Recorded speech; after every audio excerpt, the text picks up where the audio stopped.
Eu nunca duvidei, eu vendi palmito, eu fazia show, tudo por causa da escultura. O fim sempre foi a escultura.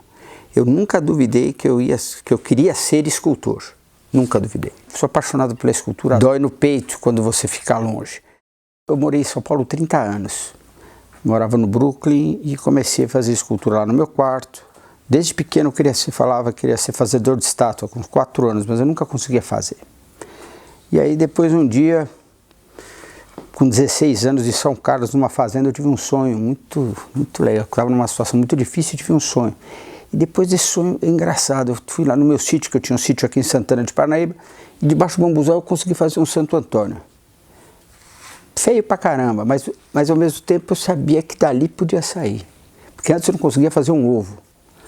Pra você ter uma ideia, uma vez eu fiz um quadro, a minha tia falou que vaca linda, você vai ser um grande artista, que vaca maravilhosa. Era um cavalo. Então, quanto ela mais elogiava a vaca, mais me cortava o peito. E então, eu realmente não tinha... O meu talento ele era muito amarrado, né? O talento eu acho que eu tenho. Agora, a técnica a gente precisa aprender. E eu não tinha técnica nenhuma, porque na minha família não tinha ninguém, né? Mas eu sempre quis ser escultor. E aí... Nós tínhamos um sítio aqui em Santana de Parnaíba, eu vinha sempre final de semana. Com 16 anos eu comecei a ficar mais aqui. Aí foi uma época que meu pai estava internado, minha mãe também ficou doente, e eu fiquei meio solto na cidade. Foi uma cidade que me abraçou, e em todas as causas. Como um filho, gosto muito de Parnaíba, parece uma família mesmo, porque realmente eram 3 famílias, né, que compunham a cidade e eram baratas, que você parecia que você era filho de várias pessoas. É claro que eu tinha meus pais, tudo, mas nessa parte da adolescência e depois foi uma cidade que me envolveu. E aí, quando vendeu esse sítio, meus irmãos foram para outros lugares e eu falei, não, eu quero ficar aqui. Comprei esse terreno aqui, tem 3.000 metros, era um condomínio abandonado. Paguei barato, o preço de um Uno, vai. E aí comecei a fazer a casa. Eu vendi palmito uns 12 anos para poder estudar escultura e fazia de fim de semana. Depois eu comecei a dar aula.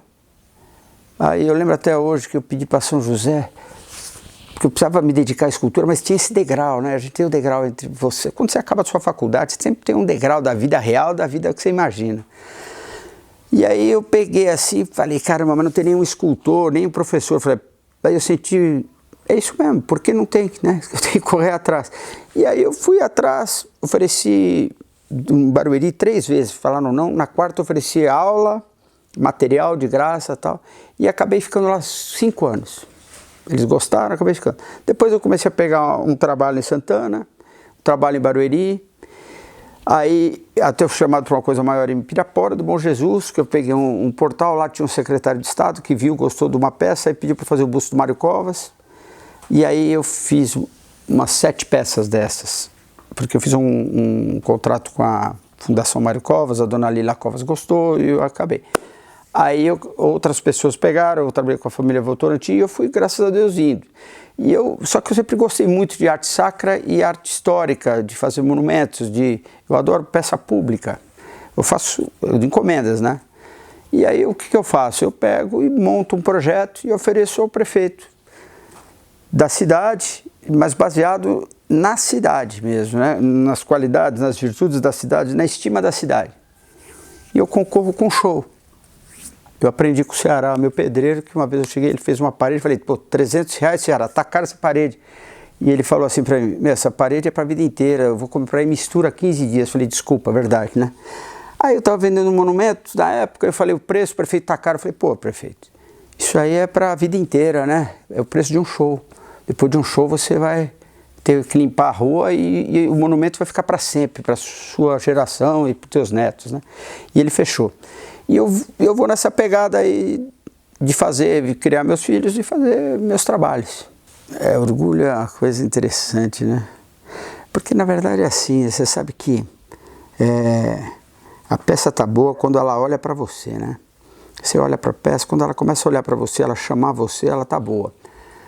Eu gosto do São Paulo da Sé, foi uma peça que eu tive que fazer em 18 dias.